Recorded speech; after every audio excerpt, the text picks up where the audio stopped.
Hello and welcome back to Camp Ash. We will be continuing where we left off, which is right after the whole little, I guess you'd call it, swimming party. Basically the second day of these guys trying to set up for the camp, to be opened again. Unfortunately, it seems like the power and everything else is not coming back.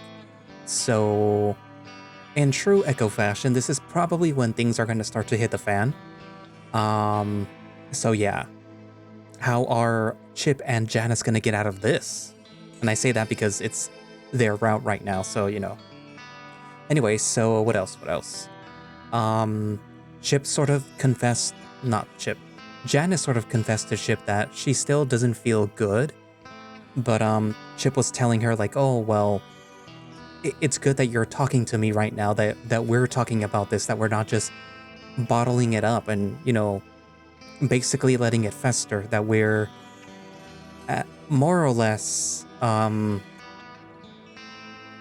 each other know that we're not okay, but that we're going to be okay with each other.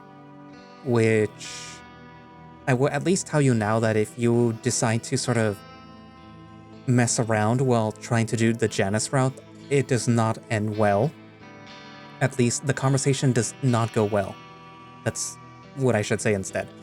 But yeah, like I said, these routes are going to be pretty short, and I may be able to knock this out in like 2 episodes, so maybe like 2 hours. We'll see, okay? So anyways, yeah, without further ado, let us continue the Janice route.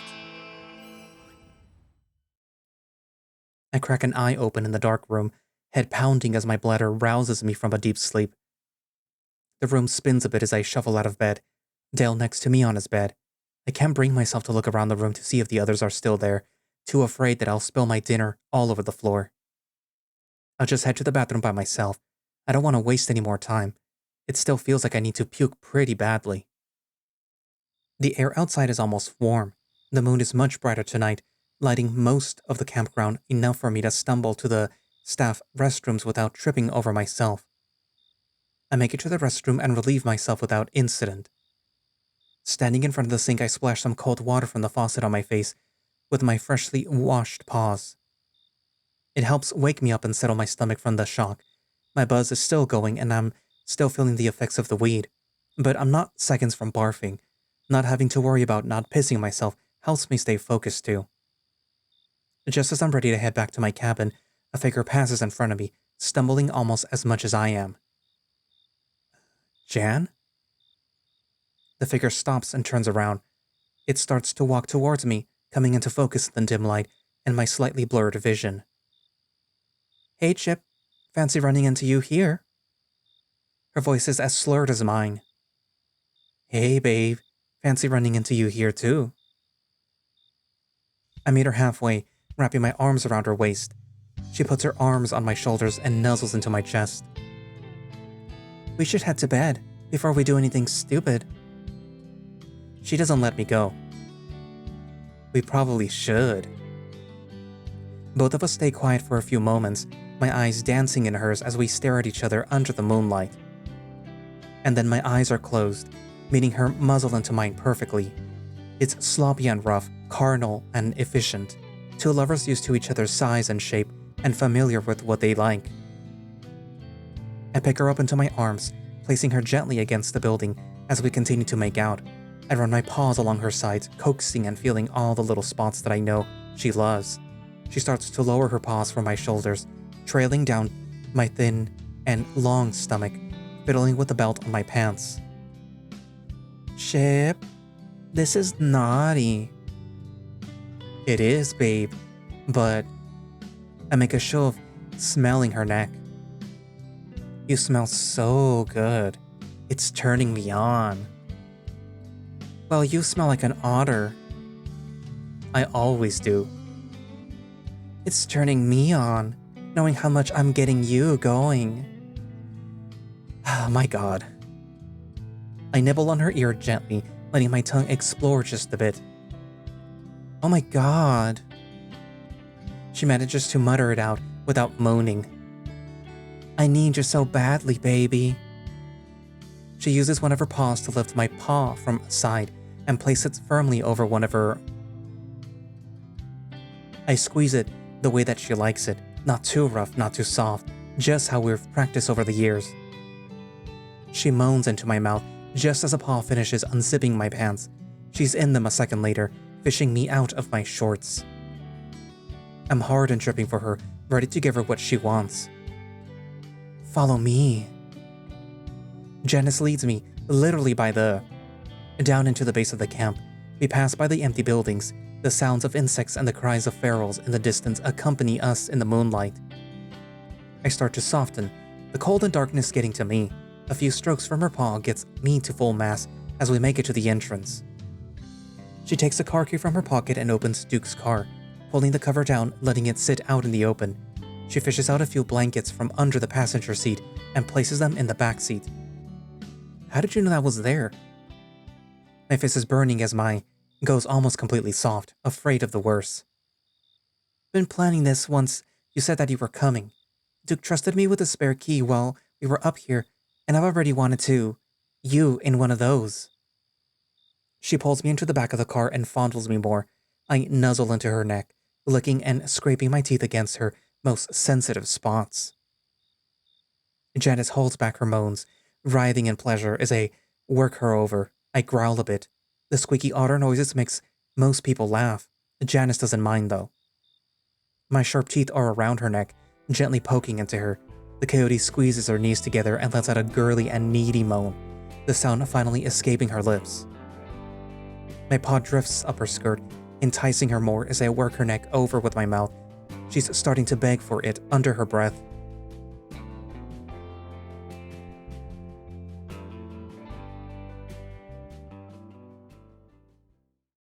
Several minutes of rude slurps later, and I cuddle up against her, back fully against the seat, and the two of us on our side. I hold her, preventing her from falling into the floor of Duke's car as she lies in my arms. One of my paws plays with her head fur, the two of us content enough to just listen to each other's breathing under the night sky. It's like we're actually camping, just under the stars, the two of us. Yeah, it's nice to get away and enjoy each other for a bit. You really are a catch, Bronson. You are too, Adler. She kisses me. God, just a bit over a year ago we had it all, didn't we? A jock and his cheerleader? Yeah, it was a cliche as they come. It was. It was nice. She cuddles up to me, and I hold her tight. It's so nice being out here with you, Jan. I love sharing, well, all of this with you. I love being with you too, Chip. The coyote turns her head to sneak a quick peck on my muzzle before turning back and shifting her shoulders back and forth for a few seconds, getting comfortable again. You're gorgeous out here, babe. That's just 'cause I'm naked. No, really. Even before you took your clothes off, your fur's so pretty under the moon, and so are your eyes. And it doesn't have to do anything with me leading you out into the night? That was fun, of course, but I love being out here with you. You feel like home. Ugh, I don't want to think about Echo. Not like that, babe. Then like what? Just that no matter where we are, as long as we're together, it's like that's where I should be. What are you saying, Bronson? That I want to be with you. Always, Jan. I love you. I love you too. But are you asking what I think you're asking? I shake my head in a negative. Not right now. Not right here. And not like this. I motion to the car around us. But one day, I know that I want to be with you, Jan. I know that I want a family with you. I turn her over into my arms, eyes locked together again. I know that I want to live my life with you. Tears sting the edges of my eyes, making my vision just a bit blurry as she stares back at me. Oh, Bronson. She kisses me, her tears dripping down onto my face. I want to be with you too. She holds onto me, the two of us kissing deeply and fully into each other. After some time, we lie together again, hearts pounding and heads buzzing with thoughts, cuddled together under the warm night sky. Let's put on some music, babe. Won't someone hear us?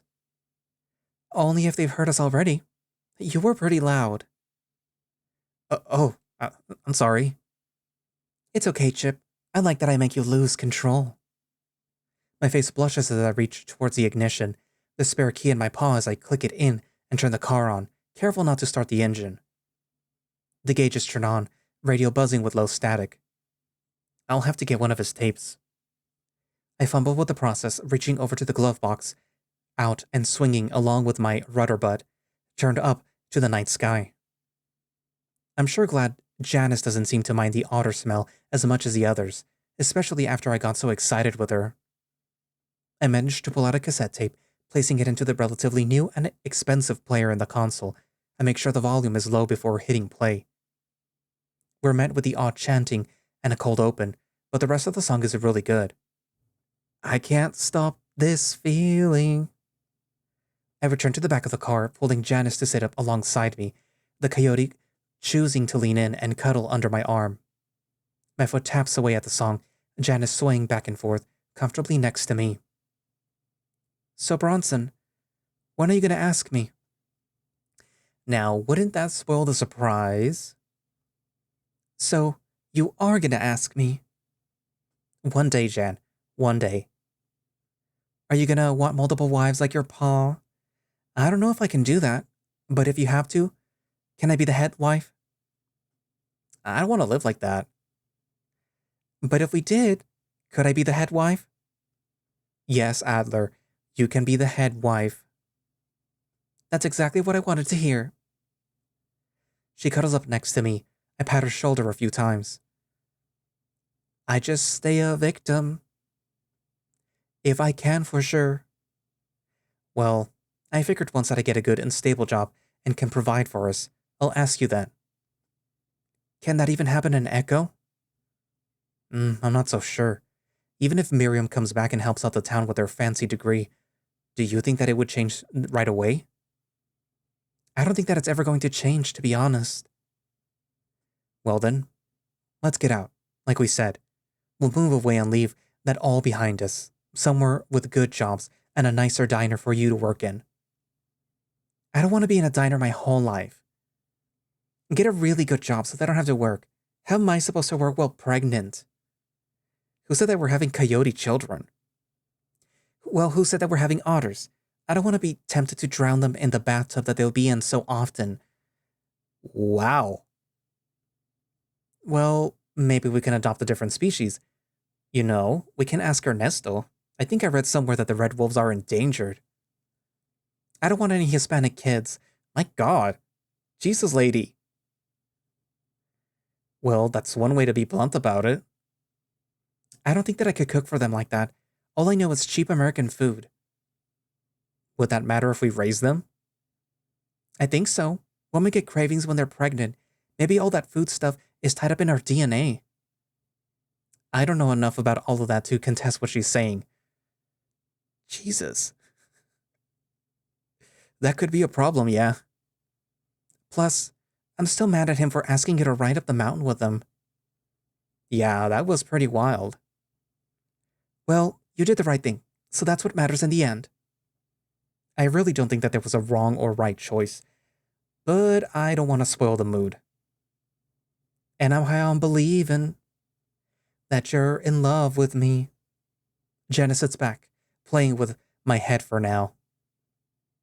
I'm really happy that you stayed in Echo, Chip, instead of going to fight. I'll also admit, I'm glad that you made it up here too. It would have been lonely without you. I'll always be by your side, Jan. The coyote sighs, looking up at the night sky. That sounds nice, Bronson. I nibble on her ear absent-mindedly in the darkness. She giggles, wiggling in my arm. Hungry, Bronson? Just teasing you. You did more than tease me earlier, though. You certainly teased me, too. Where'd you get the idea to lead me by the... like that? I read it in a romance novel my mother had stashed away. It was in a big old box of books in our attic. My daddy had a bunch of pulpy books from the war in there, too. Your parents let you read such dirty stories? Well, most of the books aren't dirty. It's a sweet summer romance where the guy is super nice and endearing to the girl, helping her do all sorts of stuff in her hometown. So, you want me to come by and help fix your sink or something? The coyote laughs into her paw, petting my arm a few times. Nope, I got my daddy for that. Well then, how can I help you out, Jan? Just keep doing what you're doing, Bronson.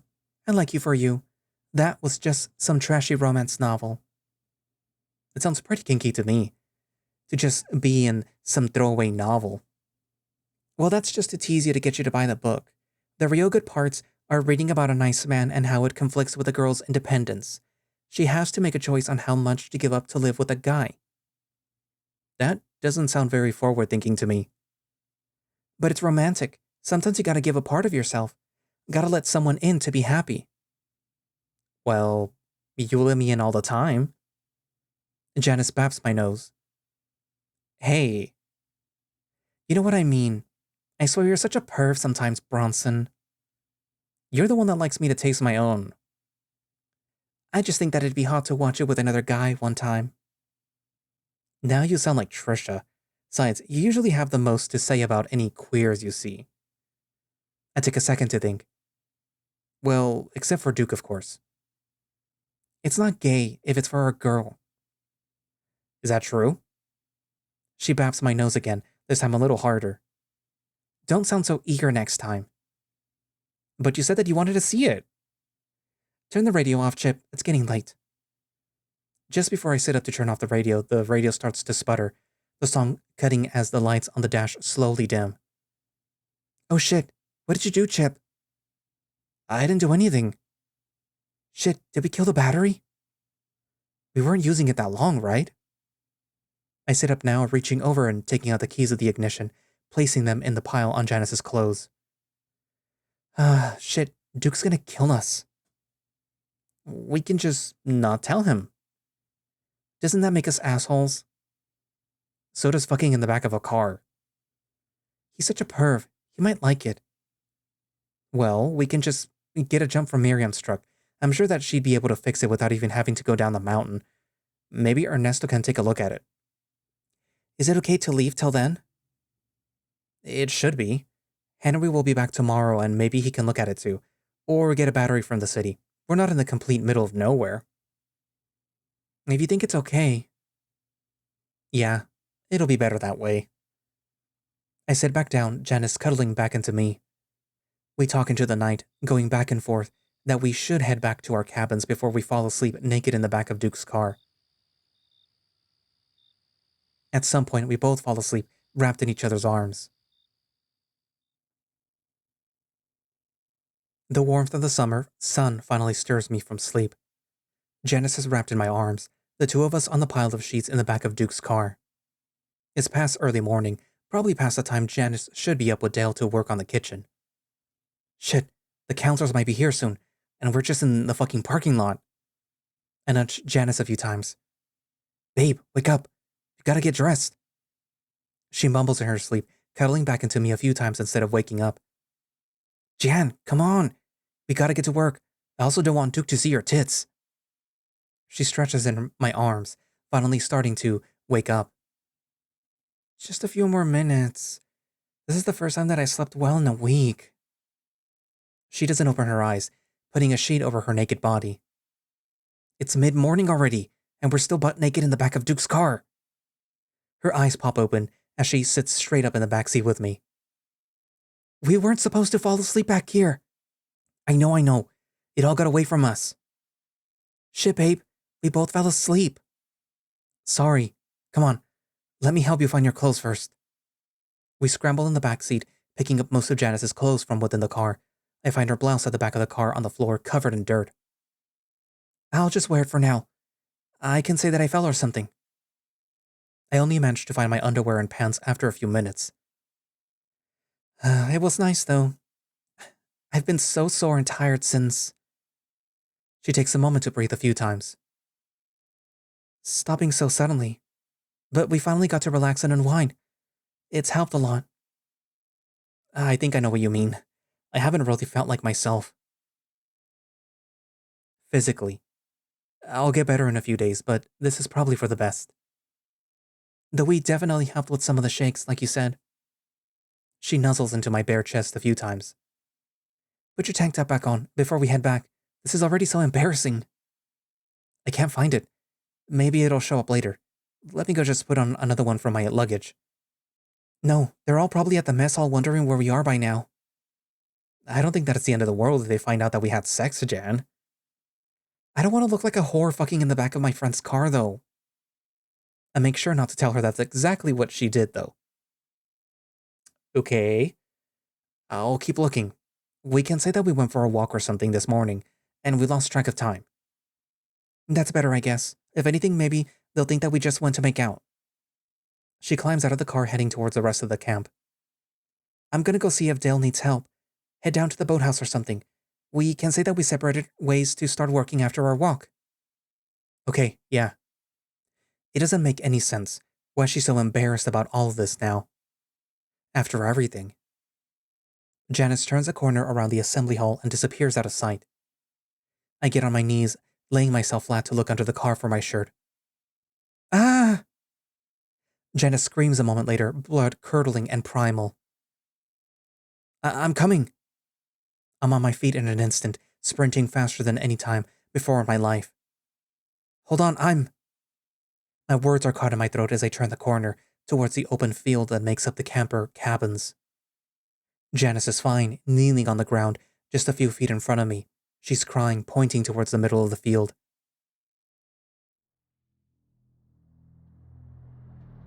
Miriam is laying limp in the center, a tall wooden spike pinning her to the earth. It sits jammed through her open mouth, covered in blood and bile, exiting through her body somewhere underneath her, a pile of blood baking in the open sun underneath her.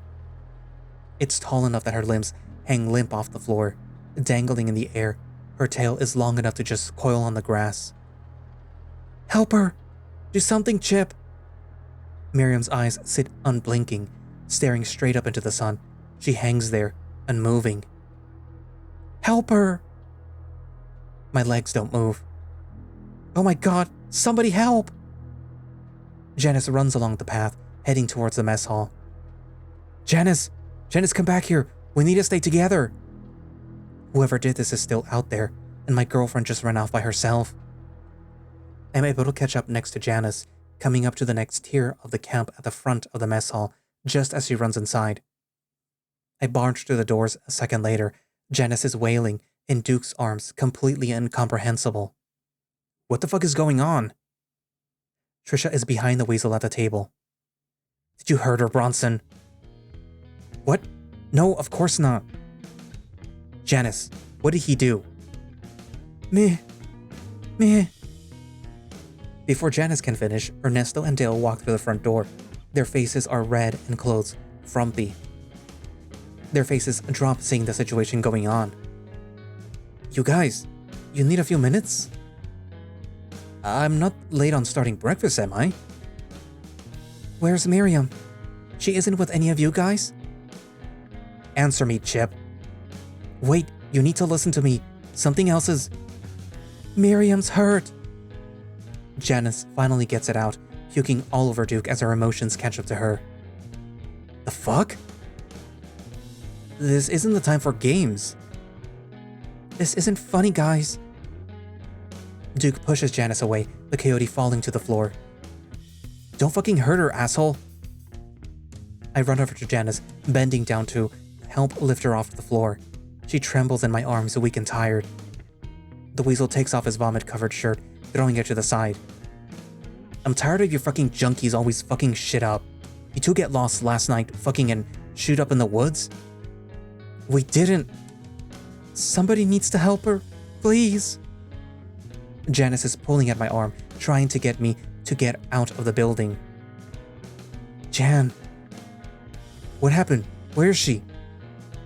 You guys aren't kidding? Are you still both high? Of course they're high. That's all that it ever is with them. Duke sits back down at the table, eating away at a plate of food. You guys told me that you didn't do that. Dale heads to the kitchen, tail between his legs. Somebody listen to me, please. Why won't anyone listen? Show me, Coyote. Where is she? Janice jumps off of my arm, holding Ernesto at the door. Trisha hurries behind them. Dale? Dale, this is serious, come on! He doesn't come out of the kitchen. Shit. I run out of the door, trying to catch up to the others. Oh my god! I can hear Trisha before I make it there. The three of them are running up to Miriam's body. Trisha throws herself to the ground only a few inches from the blood, sobbing and wailing. Miriam! Miriam, no, please! Fuck, this can't be real! Ernesto is holding Janice back from touching the body. Get her down! You have to help her! We can save her, it's not too late! Janice, we can't. Why doesn't someone help her? She's just sitting there and no one's doing anything about it! Janice continues to struggle in Ernesto's arms, tears streaming down her face. Someone, help! The coyote finally stops struggling, going limp and falling to the floor as Ernesto lets go of her. I make it to them, reaching down to put my arms on Janice's shoulder. Come on, we need to go. We can't do anything for her now. But she needs us. We can't leave our friend to die. She's dead, Janice. Trisha wails. Ernesto goes to her side to help. That can't be true. She just needs to get down. We can use some supplies from the nurse's station. We can... Janice, she isn't moving. She's hanging there like nothing's happening. Maybe she's paralyzed. We can't... I shake the coyote in my arms, desperate to get her to come to her senses. Please, Janice. We need to get back to the others. It isn't safe out here. We can't. Janice looks to the body again, finally taking it all in. Oh, Miriam. The coyote collapses into my arms, sobbing as reality catches up to her. Ernesto helps get Janice off of me, picking her up in his arms and carrying her without issue. Help Trisha. I'll take her back.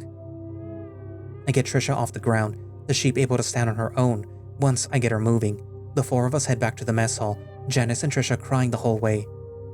I open the door for them, Trisha leaning against my side as I hold her up by the belt buckle with my other paw. Ernesto walks in behind us, still carrying an inconsolable Janice. What the fuck? Miriam's dead. They weren't lying or high.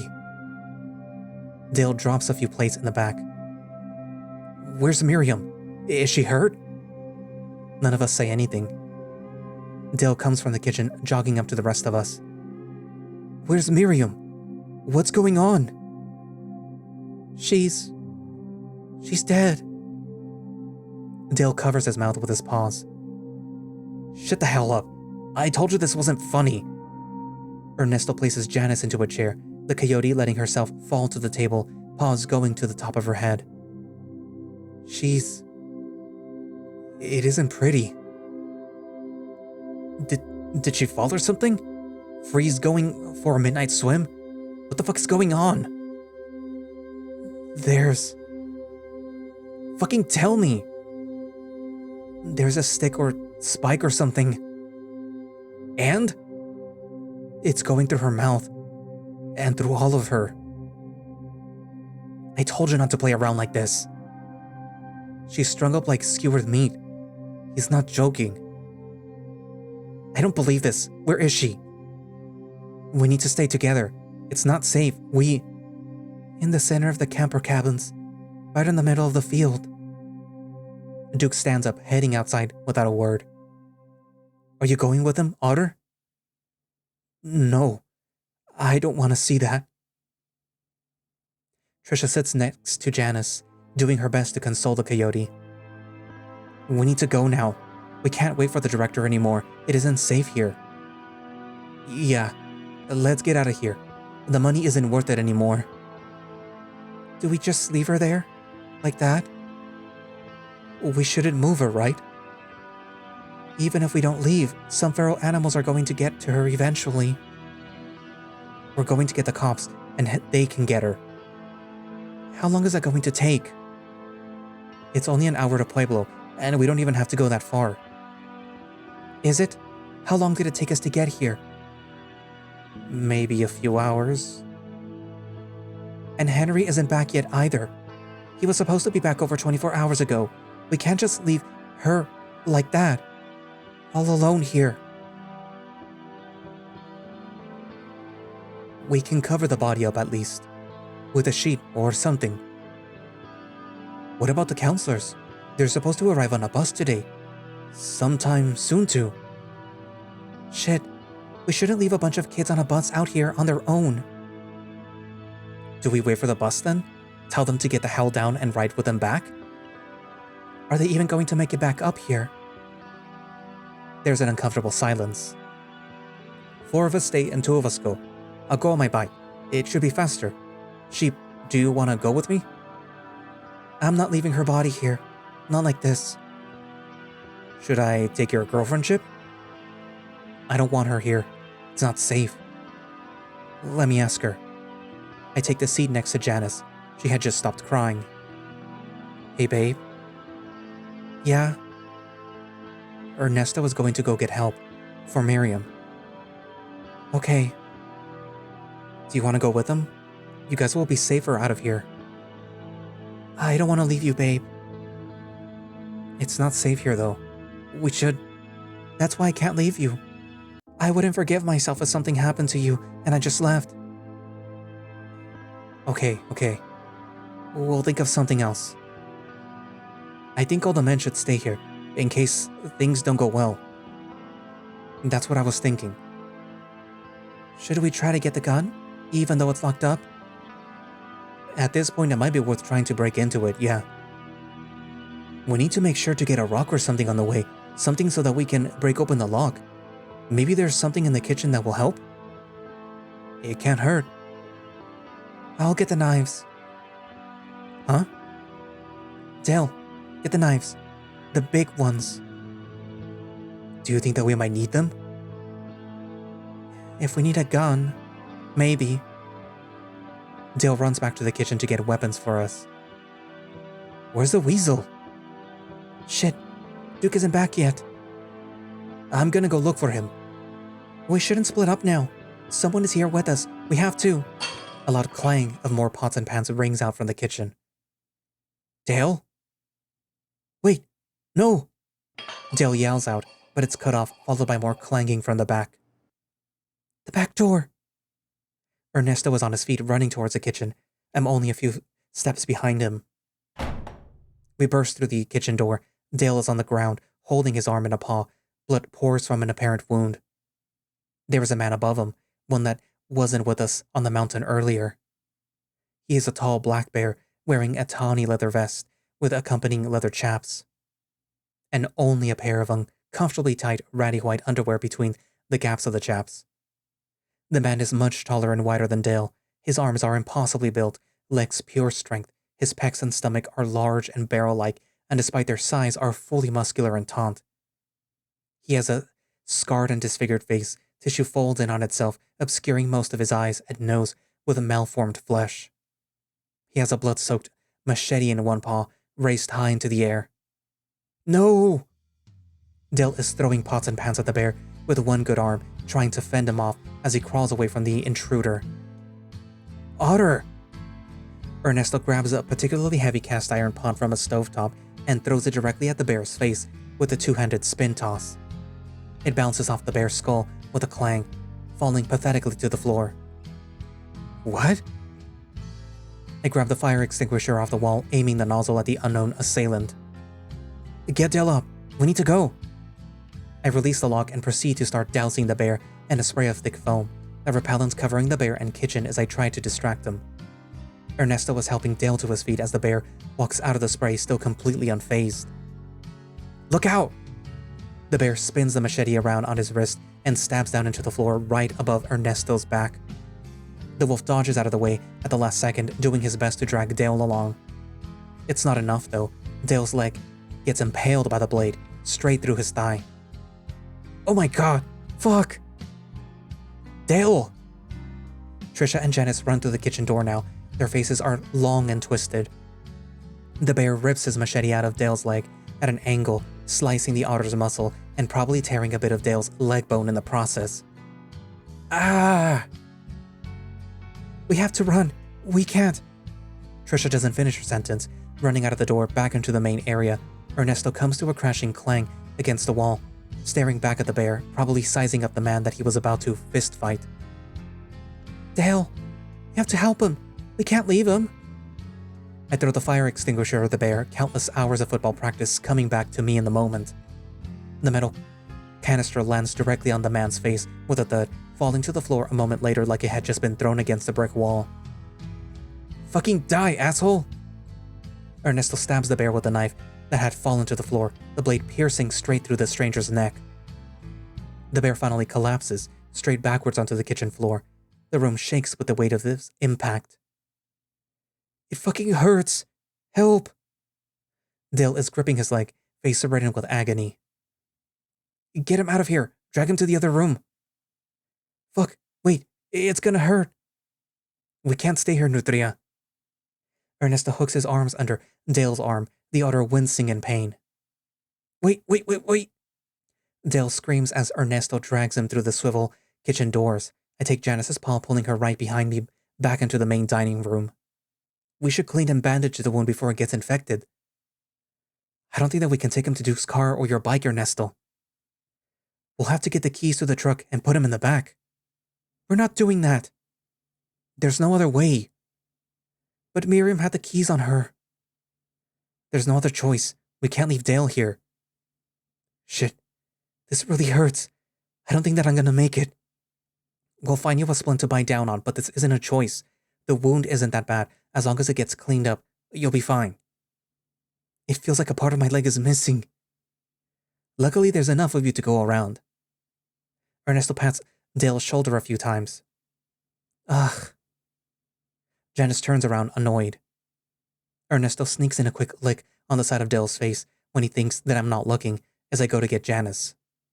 Jan, we should get those supplies for Dale. They should be in the nurse's station. We'll just kick the damn door in at this point if we can't find Duke. Okay. I can do that for him. The door to the kitchen crashes open, the bear standing in the doorway. He holds his machete high in the air. A coagulated and dark stain of blood spills from the wound in his neck, covering his chest in white underwear with a stain of sickly blood. Oh my god! The bear rushes the injured otter, brushing past me and Janice as I pull her behind me, turning to take the brunt of any potential swing of his blade.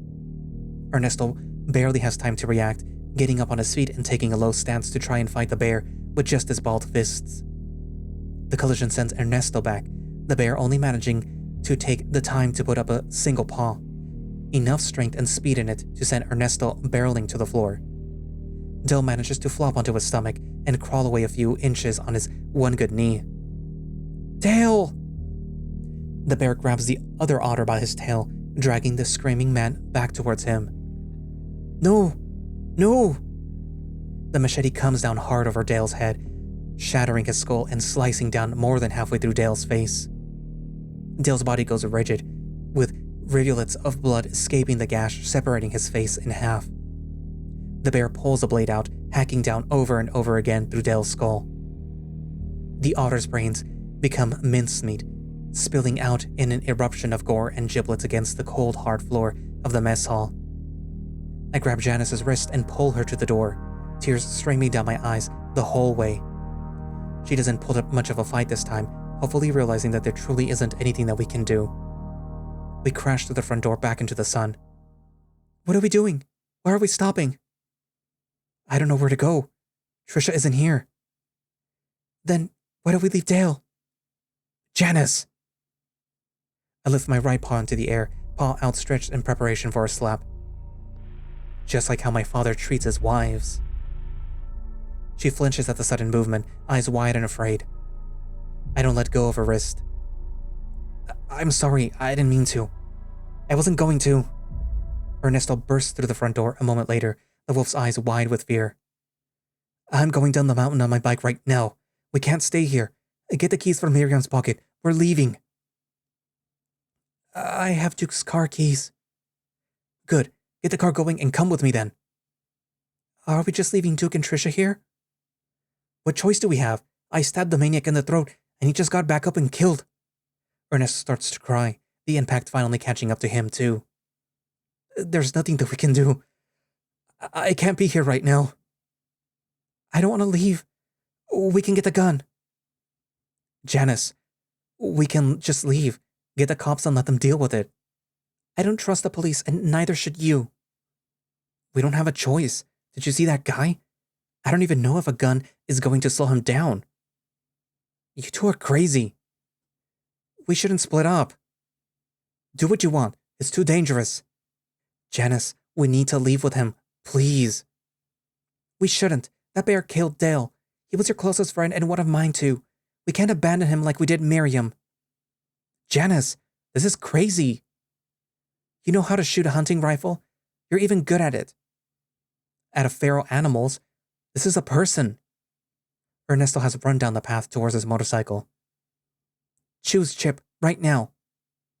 She takes a second to breathe. Dale wouldn't have left you like that back there. What should we do?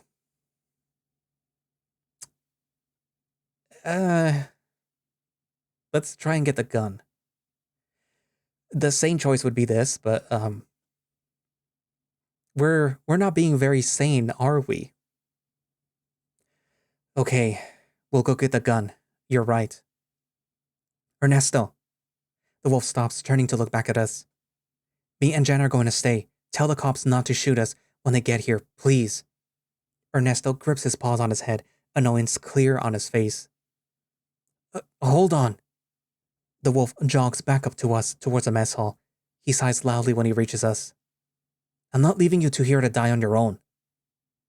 Hey, Ernesto? Yeah? Thank you. The three of us head up towards Wickenburg's cabin.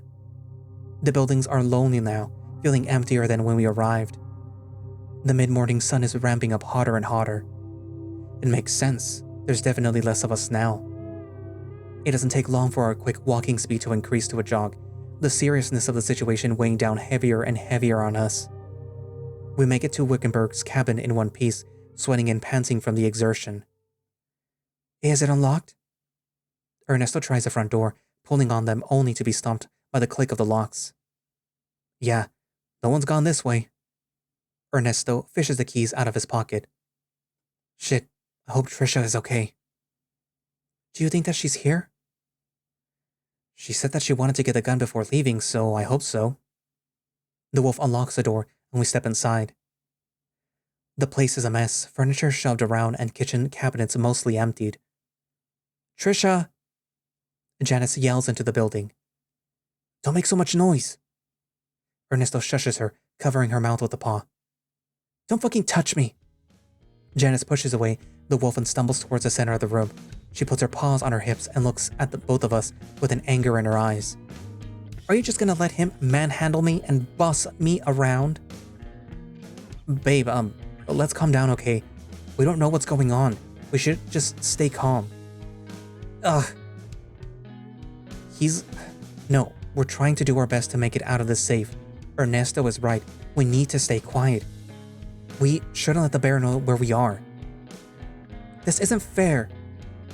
Nothing about this week has been fair. A tear drops down one of her eyes. I know. We don't have time for this. Come on, we should look around for her. The three of us spread out, doing our best to stay quiet and look around the first floor of the cabin. Everything is scattered and thrown about, but nothing is broken. The first floor is mostly open, making the search go by fairly quickly. I'm gonna go check in here. Ernesto walks up to a supply closet, the only place Trisha could be if she was downstairs. Be careful. I walk up behind him, ready to help as best as I can. Ernesto creaks the door open, slowly and purposefully, my view blocked almost perfectly by his frame and arm. Until the wolf sighs, fully opening the door and revealing nothing out of the ordinary inside. Could you have opened that any slower? You nearly gave me a heart attack from the suspense. If Trisha was in there. I didn't want you to have to see. What do you mean if she was in there? Wouldn't it scare her more than us? If she was dead. I have to stop myself from arguing with Ernesto. Stop myself from refusing to understand why that would be such a possible thing to say. She wouldn't be dead. It doesn't make any sense. Janice. Your other friends are. Do you really not care about the sheep? I never said that. Of course I care about Trisha. She's almost like a little sister to me. That's not what he's saying, babe. Then what is he saying? Are you taking this seriously? Did you not see the others? What happened to them in the blink of an eye? That doesn't mean that Trisha would end up like that too. We might all end up like that. Don't say something so stupid, Bronson. Janice looks hysterical, her makeup starting to streak as she really starts to cry. We're going to be fine. The rest of us are going to be fine. We just need to get to the gun and it'll all be over. We can shoot him and he won't hurt anyone else. He doesn't have to take anyone else from us. I stop Janice's rant by holding onto her, hugging her body close to mine. She leans her head on my shoulder and cries, sobbing and choking on her own tears. Why, Chip? Why does everything in Echo get ruined? Why can't there be something good for once? We even left the damn place and it followed us here. It followed all of us, like some kind of sickness. What do you mean? Can't you feel it? Can't you feel something heavy and dark in here? Like Echo. Like what we started using so hard. Why have we started using it so often? I don't, Janice. I don't feel what you're talking about. I'm living it all the time. Janice grabs my head in both of her paws and looks up, tilting my eyes into hers. She holds the gaze for a long time, not letting me swivel my head or look away. What are you doing? You're not high right now, are you? That's the only time that we don't feel it. She places her thumb on my eyebrow and lifts up.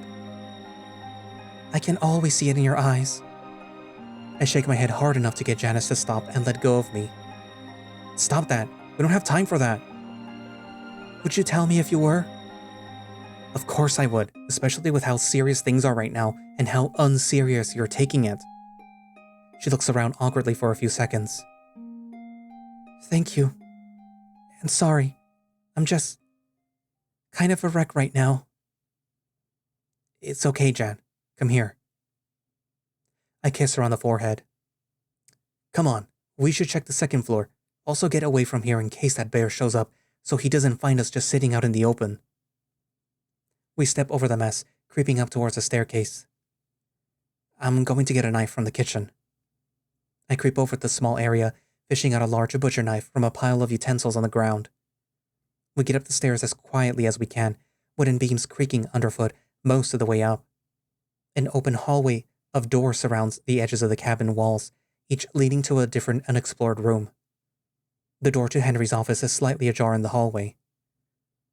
Did we leave anything open in here? Not that I can think of. No one had anything to do in here until the camp itself started anyways.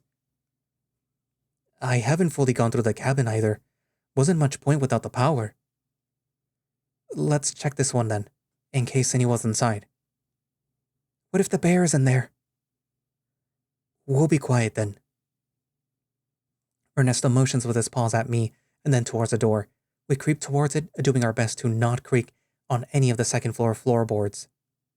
The wolf and I stand on either side of the doorway as the other man holds up 3 fingers and starts silently counting down on them.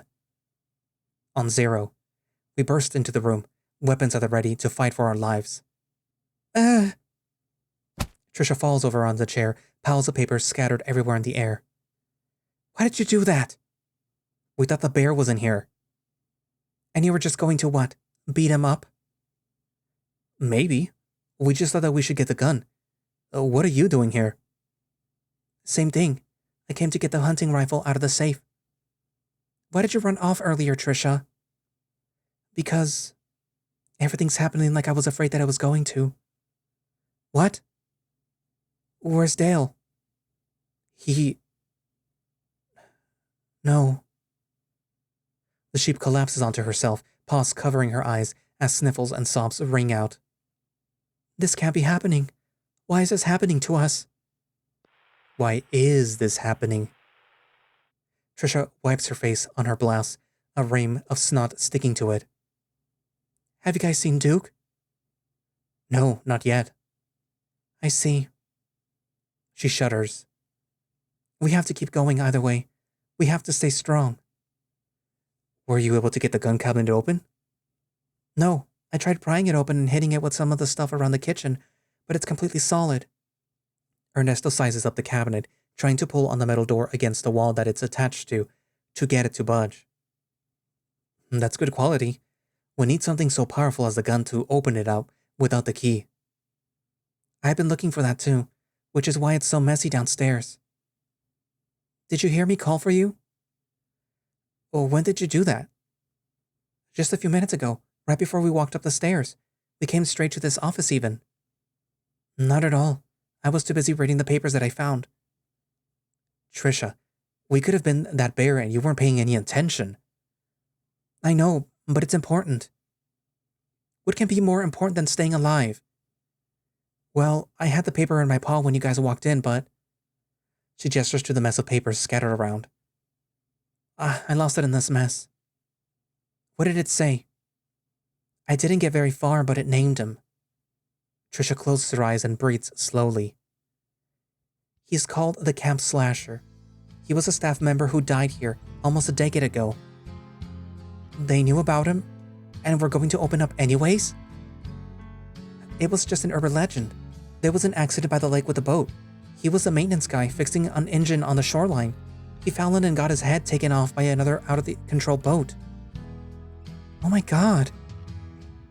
2 counselors died the summer after he did. They found him in the maintenance shed a day after they went missing. They didn't close the whole place down after 2 summers of people dying? One was an accident that everyone saw happen, clear as day, a mistake.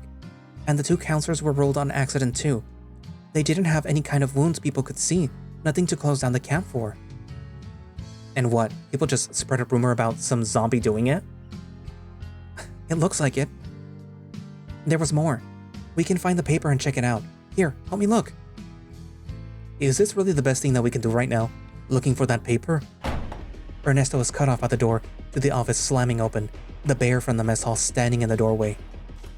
Janice and Trisha scream, falling to the floor uselessly.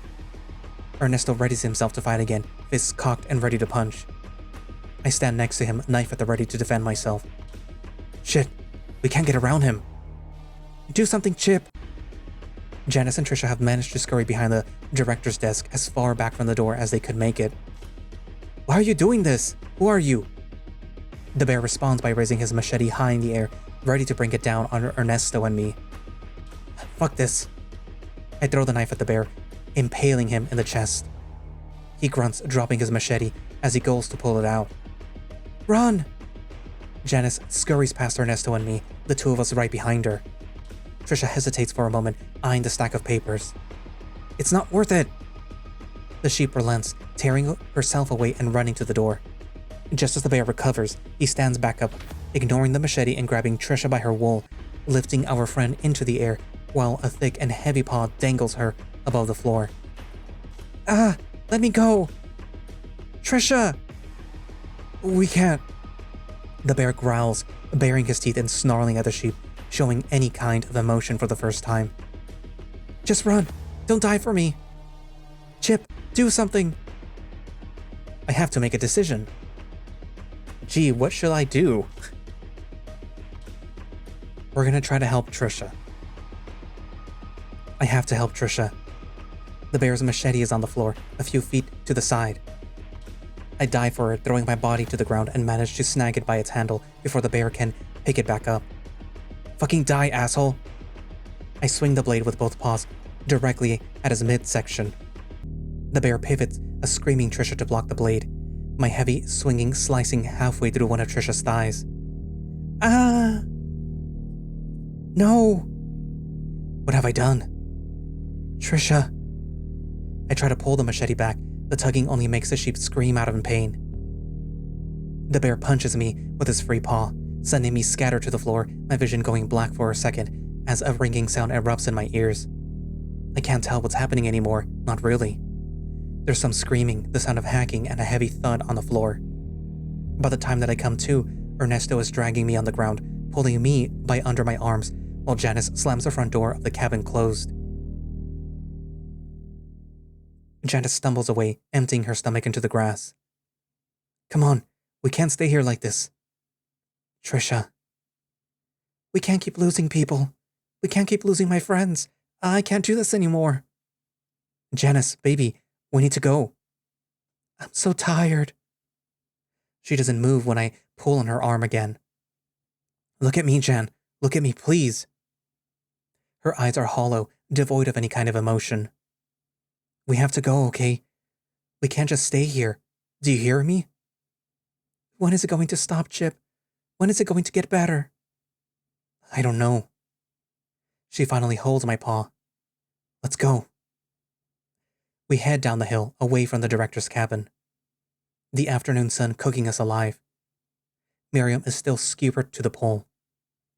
A cloth sheet covers her body. Duke is standing in front of her, looking directly up at her head. What the hell? The three of us head over to him, limping away our stains and bruises. Duke takes a long drag of a cigarette, staring intently at the body in front of him. You junkies weren't lying, were you? I told you not to call us that. This isn't the time or place to argue, Bronson. Show some respect to the dead. We can't stay here, Weasel. There's someone coming. We have to leave. How do I know that you didn't do this? Or you, Bronson? Why would I kill Miriam? Where's Dale? He's not with us anymore. And Trisha?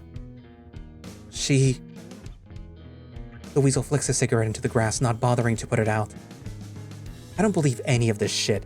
I don't believe any of it is happening. The proof is right in front of you. What more do you need? The way that I see it is that the only person up here that I don't know is you, Wolf. Duke, we shouldn't be fighting right now. Psst, not you defending this faggot too. Ernesto balls up his paws and gets ready to punch the Weasel. I'm not afraid of you. I'll get you back if you think about hitting me. Wait, Ernesto, now isn't the time for this. And just let him get away with being a total piece of shit? We don't need anyone else with a concussion right now. The wolf takes a few seconds to think, his eyes darting back and forth across me and Duke. Fine. The crisis was averted, but we still have too much going on. I still think Ernesto did it. What? What are you going on about, Duke? We saw the other guy. It was a bear. I don't trust junkies to tell me about what they saw. They'll say anything to get what they want. We're not junkies. Where are you getting that from? Don't give him the option to bring it up, please. You haven't noticed your boy Tori's arm is all shut up? A few bruises, a few nicks on the vein? That could be from anything. Why would he do it like that too? Check his girlfriend. She's just as bad. Duke, shut your fucking mouth right now. They might inject it because they want to rush right away. Can't get too fucking nasty in the desert any faster without it. You've crossed the line, Tibbets. So what? What does that have to do with any of this shit? Your friend is dead, Gringle. Do something about it. I'm trying, but it seems like it's too late. The Weasel sneers at me and Janice again.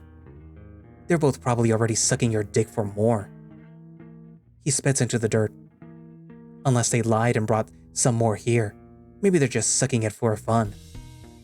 You're fucked in the head, Duke. You know that, right? Not any more fucked than you and your girlfriend sharing a dick lollipop. Janice slaps the Weasel before any of us can react, the coyote red in the face. I told you to shut your fucking mouth, Duke. We ain't sucking his dick. We're not on any fucking meth right now, and our friend is fucking dead. Do something to help us. Where are you defending the wolf? He's obviously the one who killed everyone. No one else is here, and he's got the motive. Why would any of us lifelong friends turn on each other like this? We saw the fucking killer. He is a 7-foot-tall bear in some faggot biker outfit with a machete. He killed Miriam like this, and we're just sitting around doing nothing about it. That's the stupidest thing that I've ever heard all week. We're going. We're leaving you here right now. Come on, Janice. I take Janice by the wrist, the coyote letting me drag her along. Ernesto stays for a few seconds, anger filling his eyes. He opens his mouth to say something to Duke, but breathes out an annoyed sigh instead. He shakes his head in negative and follows behind us. Don't ignore me. You're just letting him get away with it. None of us respond to Duke, too annoyed and frustrated at his inability to listen to any kind of reason. We make it back to the entrance, the Weasel still yelling from the courtyard. How are you even getting out of here? We continue to ignore him. And that's actually where I'm going to leave it for today. So, a lot of stuff happened, and a lot of bad stuff. We can also see that this visual novel is more so a slasher type of visual novel than what we were probably used to or maybe expecting. But yeah, and it kind of has like all the, maybe not all the tropes, but it kind of does have some of the tropes. Like for example, there was a lot of people doing doing things that they probably shouldn't at a camp, at a sleepaway camp, next to a lake. So it's giving Friday the 13th. Anyways, so Janice and Chip getting it on in Duke's car. And then falling asleep there, and then waking up and discovering the first death of Miriam Moore. And yeah, it's safe to say that this is where Janice starts to lose it. And we kind of already saw, or kind of already knew, more or less, that in Echo, the original story, that Janice herself was not altogether there, I guess. And I guess it could have started happening ever since the accident, you know, the one in the van. But yeah. And then, of course, you know, nobody believing them because of I was about to say Trisha. Because of Janice and Chip's sort of past using. And, well, turns out, of course, they were telling the truth. And Trisha and Ernesto believed them, even though Dale and Duke did not believe them. But unfortunately, Dale eventually found out the truth too after he was killed by the slasher. And you could also see that Dale and Ernesto was sort of probably developing their own little thing off, you know, what is that word? Off screen. It's kind of sad. I mean, you guys were getting together, then all of a sudden the guy dies. It does seem kind of funny though, because if I recall correctly, technically, if this is Leo's dad, didn't Leo's dad and his mom both leave San Salvador with their kids, which would include Leo and Leo's older brother? So like, Leo's married father is over there at a sleepaway camp hooking up. So like, okay, unless this is a universe where Leo doesn't exist. Because I mean, obviously the other kids don't exist, but like, if I recall correctly, Leo was alive when his father and mother left that country. So like yeah, like he was still alive. Like he's one of the older kids in Echo. But yeah. Anyways, also poor Trisha.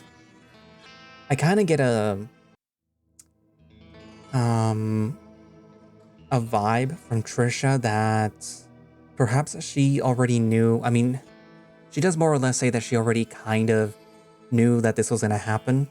But what I mean is that her role in this story is to be a person that can give, I guess, backstory to what is happening at Camp Ash. Like the events of Camp Ash, not so much what we're witnessing as in the past of Camp Ash. Because she found the documents that were talking about the slasher and things like that. And technically in the original Echo story, and again, this is a fan-made story, so this has no relevance with the original, except for the fact that it's using some of its characters. But what I mean is, in the original Echo, Trisha Hendricks was writing the book, which was about the history of the Hendricks, but more so James Hendricks I. And she found out that James Hendricks I may have done some things to kids and he may have framed his his once friend John Begay, and that he may have had a relationship with this John Begay person. So, like, maybe her role in the story is something similar, where she's uncovering the truth or the history or whatever about Camp Ash and the slasher or something. I don't know. We'll find out when I read it. But yeah. So I wonder if these guys are gonna live, if Ernesto's gonna live, and if Duke is gonna live, because he's still alive, even though he doesn't believe these guys that there is an actual slasher. He's just like, he thinks that they're still, using, and he's blaming the Hispanic guy for these deaths. So it's like, you could kind of see like the prejudice and stuff from Echo still shining through, even when they were younger. Anyway, so what are your thoughts so far? The next episode is actually going to be the last one for Janice's route, okay? So write it down in the comments what you think, and thank you all for watching / listening. If you would like to play Camp Ash yourself, you can do so by going down to the link in the description, which should have a direct link for the itch.io page, where you can download and play the game. And they do not have a form of support for this specific visual novel because it is a fan visual novel, and because, it's kind of bad to make money off of something from another IP, so yeah. But yeah. But if you would like to support this channel and support me, you can do so by going down into the other link in the description to become a channel member. And it does let you watch these videos and all the other ones that I'm scheduling a little bit ahead of time. So usually these are like within like 2 weeks. So if you're a channel member, you'll be able to watch these videos within like 2 weeks in advance. That's what I mean. Anyways, but yeah, so yeah. Or if you can't do that because you're in a country that does not do that, then you can go to Ko-fi and support me through there. And I do have a throne in case you're feeling overly generous. But yeah, so I guess that's it for now, and I will see you guys in the end. Bye-bye.